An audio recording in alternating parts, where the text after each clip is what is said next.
Terus balik lagi sama gue di channel Martin, dan ya pada kesempatan kali ini gue akan mengupdate untuk Bitcoin ya dan juga WIF ya. Jadi kemarin udah saya update untuk Shiba dan juga Ethereum-nya. Kemudian juga ada Doge ya, Dogecoin, dan juga ada Foundry juga teman-teman. Jadi seperti biasa kalian bisa tulis di kolom komentar untuk request ya. Dan ini udah masuk di bulan yang baru ya, di bulan September teman-teman. Hopefully di bulan ini bisa lebih hijau karena mayoritas biasanya closing candle untuk bulan September itu merah ya, mayoritas merah. Jadi ya hopefully di bulan ini semoga kebalikannya gitu ya, dimana bulan ini juga kemarin juga sudah saya sampaikan di video kemarin ya, adanya cut rate dan semoga juga soft landing ya. Untuk cut rate-nya 0,25 basis point dulu ya. Jadi kalau misalkan hard landing kayak 0,5 sampai 0,75 basis point, itu banyak banget yang mengkhawatirkan nih kalau market itu bisa crash ya, atau setidaknya drop dulu gitu ya. Jadi ya itu sedikit intermezzo di awal. Dan kita lihat market pun ya, ini Bitcoinnya masih lanjut koreksi, disusul dengan altcoin yang lanjut merah sekitar 2% sampai 10% gitu ya. Nih masih lanjut turun. Dan kita lihat dulu untuk ekonomi kalender ya. Ini sebenarnya untuk minggu ini per Monday ya, ini masih pada liburan nih marketnya nih. Market US masih libur, Kanada, Vietnam gitu ya. Dan mulai ada news event lagi untuk US ya, ini per 3 September. Ini per 3 September ada S&P, PMI, ISM Manufacturing PMI. Ini jam, sebentar ini coba jamnya. Oh ini jamnya belum saya ubah teman-teman ya. Kita ubah dulu jadi plus 7 ya, Bangkok, Hanoi, Jakarta. Dan yap, ini jam 8.45 dan jam 9 malam ya. Kemudian di 4 September ini ada job opening ya, jam 9 malam. Disusul dengan news event tanggal 5 September ini jam 7.15 dan sampai jam 10 ya. Di sini ada beberapa news event, banyak lumayan. Ada initial jobless claim, kemudian ada ADP, S&P, ISM ya. Sama yang terakhir itu crude oil inventory. Berikut terakhir di tanggal 6 September ya, ini jam setengah 8 malam ya. Di sini ada average hourly earning, non-farm payroll, sama unemployment rate. Ya, jadi itu bisa diperhatikan untuk beberapa news event di minggu ini.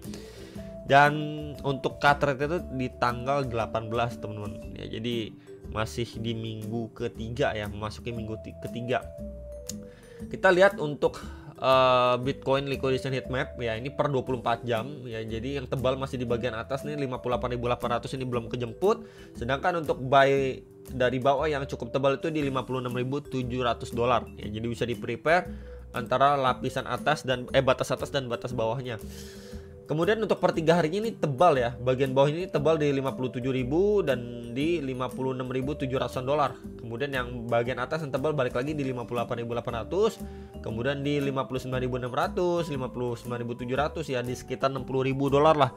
Ini tebal untuk melakukan sell short. Jadi bisa diperhatikan sekali lagi untuk Bitcoin ya, batas atas dan batas bawahnya itu masih possible untuk di testing kembali ya. Yang nanya untuk liquidation heat map terdekatnya karena memang market US juga masih libur, mungkin low volatile-nya nggak terlalu ya.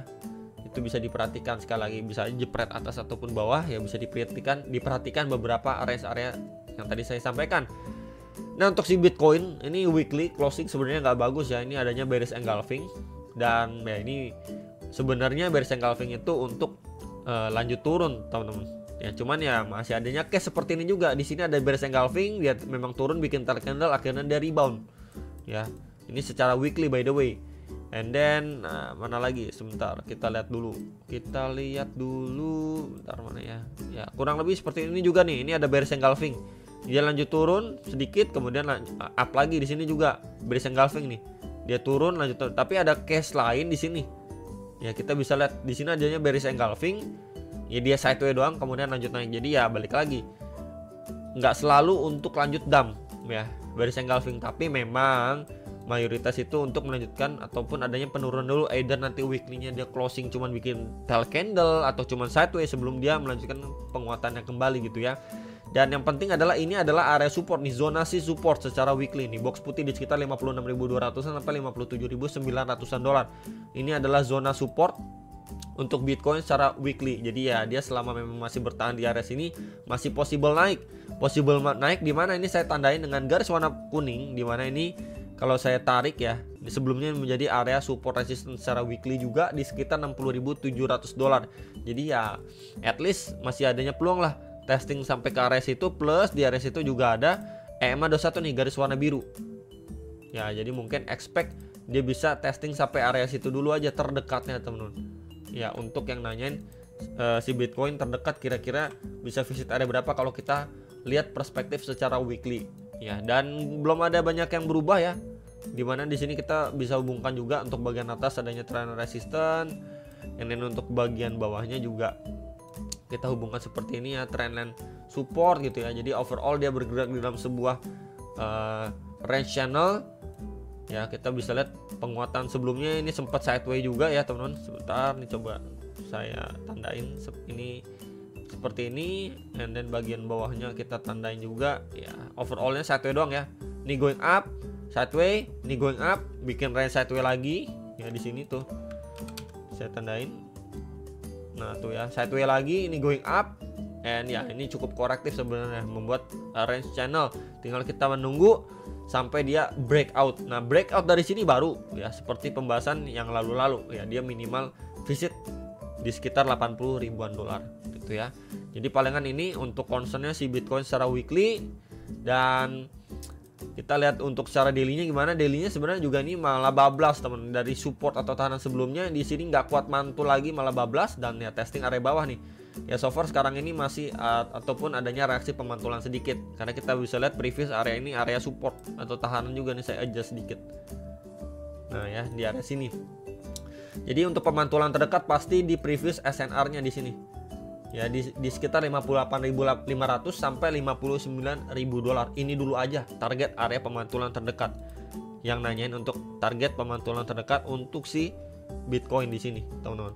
Ya either memang di sini dia mampu break, ya tes next target di 60.500 dolar di sini. Box putih ini Fibo-nya coba saya hilangin aja biar nggak terlalu rame ya. Jadi next area targetnya masih sama, tapi setidaknya terdekatnya juga teman-teman sudah punya gambaran. Oh, terdekatnya ke sekitaran sini, setidaknya punya gambaran. Nah, tapi kalau misalkan dari area sini dia breakdown gitu ya, so ya akan ngejar zona atau cukup tebal ini, atau bisa kita bilang juga ini adanya area demand ya secara daily di sekitar 55.000 dolar lah, 54.500 sampai 55.250 dolar. Itu bisa menjadi area yang bisa dipantau sekali lagi untuk teman-teman gitu ya. Dan ya hopefully dari area sini pun ada yang mantul dulu lah, baru nanti kita lihat reaksinya. Either memang dari sini dia mampu break ya, break retest untuk lanjut naik ya, berarti ya at least kita tetap harus waspada terbentuk yang namanya dead cat bounce pattern ya. Tapi setidaknya kan untuk jangka pendeknya yang mau swing ataupun yang mau ngambil long gitu ya, masih adanya peluang lah. Tapi kalau misalkan dari area sini ya dia naik kemudian reject ya, reject lagi strong ya, more or less dia akan testing ke next area demandnya ya. Kurang lebih seperti itu ya untuk antisipasi teman-teman sekalian ya. Jadi ini balik lagi key level ya di sekitar ya 59.000 dolar, itu adalah key levelnya untuk saat ini si Bitcoin ya. Kemudian kalau kita lihat turun time frame ke hourly gimana ya. Nah, ini kita lihat hourly 4 jam ya, 4 jam ya. Balik lagi kemarin ini area krusial kita bisa gunakan ya untuk si trendline resistance ini. Rapi banget reject ya, di situ reject, nggak mampu break ya, dia reject, and then ya testing beberapa kali ke box putih ya. Box putih kita bisa lihat ya di sekitar 57.800 dolar, dan ini sempat breakdown ya teman-teman, kita bisa lihat ya dia sempat breakdown dan testing next area target support bawah di sekitar 57.200 dolar, dan sekarang posisinya lagi balik ya, testing ke previous SNR-nya di sini. Ya hopefully dari area sini dia mampu take out dulu lah, setidaknya take out dulu untuk dia visit lagi testing ke resisten atas nih, trendline resisten atasnya, sampai dia akhirnya mampu break, baru nanti kita pantau ya. Minimal dia balik ke 61.000 dolar, itu cukup besar peluangnya teman-teman ya. Jadi ini ke level untuk si Bitcoin saat ini, dan ini adalah perspektif secara hourly. Dia balik lagi ke range channelnya dia, dan ya hopefully bisa lebih bertenaga lah ya, minimal testing ke 59.000 dolar lagi lah ya. Jadi palingan itu untuk si Bitcoin secara time frame 4 jam ya, hourly, dari weekly, daily, dan hourly-nya. Dan balik lagi ini adalah key level. At least kalau misalkan di sini nggak mampu break atau reclaim pun ya, dia potensi untuk balik lagi testing ke area bawahnya ya. Jadi ini bisa sekali diperhatikan untuk yang nanyain si Bitcoin key levelnya di sekitaran berapa. Oke guys. And then kalau kita lihat Bitcoin dominance ini juga terlihat mengkhawatirkan ya untuk altcoin khususnya, karena dia secara weekly-nya ya bergerak dalam sebuah rising waves-nya. Cuman kalau kita lihat lebih detail lagi ya, nah di sini teman-teman masalahnya dia masih di dalam sebuah range sideways ya, di batasnya itu 56,76% sampai 57,72%. Once dia break dari sini ya, peluang untuk testing ke trendline resisten atas ini besar teman-teman. Ya once dia breakout ya, ini sampai di sekitar 58,5%. Ya kalau memang misalkan Bitcoinnya naik, Bitcoin dominance naik, ya altcoin mungkin akan stuck atau ngikut naik sedikit ya, masih oke lah. Tapi yang tidak kita harapkan adalah ketika Bitcoinnya nanti amit-amit rejection, Bitcoin dominance malah breakout, wah itu altcoinnya makin memblade teman-teman ya. Jadi ya bisa siap-siap lah teman-teman, untuk Bitcoin dominance ini masih bisa naik lah, kurang lebih seperti itu. Wave gimana? Sebenarnya wave ini kalau secara weekly jelas dia downtrend ya. Dan ini coba saya hilangkan dulu. Kita tarik sebuah trend line ya, ini besar secara weekly, resistance, and then di sini adanya support ya. Jadi overallnya pun ya dia bergerak di dalam sebuah channel tuh, channel yang besar secara weekly. Dan by the time sekarang ini sedikit bikin lower low dari previous low ya di bulan-bulan Juni Juli ya. Di sini sedikit teman-teman ya. Kita bisa lihat sini low-nya di sini, and then di sini tuh sedikit, makin lama memang makin bikin lower baru ya, lower low, tapi ya di sini masih ketahan, nggak terlalu signifikan, dan posisi sekarang pun masih satu ya. Jadi ya hopefully di sekitar 1,4 ya, ini range-nya di range 1,3 sampai 1,4 dolar itu adalah tahanan kuat untuk wave. Dan hopefully dari range satu ini dia bisa going up lagi, setidaknya break dari si channel ini. Jadi memang ini masih punya harapan ya yang nanyain wave secara weekly. Dan kita turun time frame ke time frame daily-nya itu seperti apa. Yes, daily-nya sebenarnya sebentar ya. Nah, daily-nya sebenarnya kita udah pantau beberapa area ya. Ini coba saya hapus dulu Fibo-nya. Yes, ini terakhir kali saya bahas juga, dia drop ya, testing sampai 1,38 ya, box hijau pertama ini, and then mendapatkan pemantulan bahkan break ya dari previous SNR di box merah di sekitar 1,5 1,6 dolar ini udah mampu break. Tapi sayangnya ya dia kejegal di bagian atas teman-teman. Sebentar, ini coba saya copy dulu ya. Nah, dia kejegal di previous high sebelumnya di sini, and then reject lagi ya. Tuh reject lagi, dan posisi sekarang lagi testing ke previous supportnya. Dan ya ini balik lagi, dia cuman range sideways aja sih sebenarnya. Dan mungkin buat teman-teman yang mau melihat dari perspektif pattern gimana ya, kita bisa gunakan untuk yang flat, atau mungkin kita bisa gunakan seperti ini juga bisa ya, dari body to body candle. Kemudian untuk bagian bawahnya tarik garis dari body to body candle ya, kurang lebih seperti ini. Dia sudah breakdown teman-teman ya, dia sudah breakdown. So ya kalau memang dia dari sini nggak kuat pun ya akan testing ke bagian bawahnya. Next area fresh ya di sini. Karena area ini kenapa saya bilang fresh, belum di testing nih semenjak dia drop di awal Agustus ya di 1,25. Kalau misalkan teman-teman lihat secara chart pattern, wah dia udah breakdown ya, bisa tunggu bagian bawah lihat reaksinya seperti apa, plus adanya trendline support itu ya. Tapi kalau misalkan teman-teman mau mencoba swing ya, ini bisa dipertimbangkan area tahanan sekarang yang lagi di testing sama si wave gitu ya. Jadi balik lagi ketika memang nanti oke, di sini mantul ya, bisa dipantau area atas. Ini ada area supply plus trendline support ya, become resistant ya.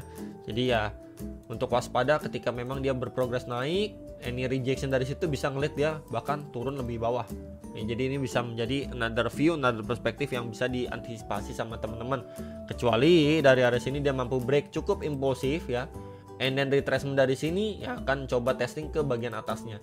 Kurang lebih seperti itu ya gambaran untuk wave yang nanyain key levelnya dan next area targetnya. Untuk secara daily, meanwhile kalau hourly gimana ya? Hourly sebenarnya ini coba saya geser dulu ya. Kita lihat untuk RSI-nya pun ya ini tidak ada yang namanya divergent ya. Divergentnya nggak ada sih sebenarnya, ini time frame 4 jamnya yang kita pantau sekarang ya. Dia membuat range di sini, adanya sebuah trendan support, and then di sini adanya trendan resistance ya. Jadi more or less Di sini coba saya di sini dulu ya. More or less kurang lebih seperti ini ya. Time frame 4 jamnya. Di sini adanya channel ataupun bisa falling wedge juga bisa ya. Dan di sini adanya confluence of support dari area support dan juga trend support gitu ya. Dan ya hopefully dari area sini adanya breakout terlebih dulu. Once dia breakout ya akan testing di box merah di sekitar 1,56 sampai 1,6 dolar. Ya, jadi sekali lagi ini adalah good untuk si wave ya, mungkin untuk short termnya, dan bisa diperhatikan atau mungkin dimanfaatkan sama teman-teman sekalian ya. Jadi palingan itu untuk update wave dan juga Bitcoin. Berikut juga Bitcoin dominance yang masih mendominasi ya. Untuk altcoin yang lebih bersabar lagi. Itu aja teman-teman untuk update kali ini, hopefully bisa terbantu dan sampai jumpa untuk next video. Salam profit.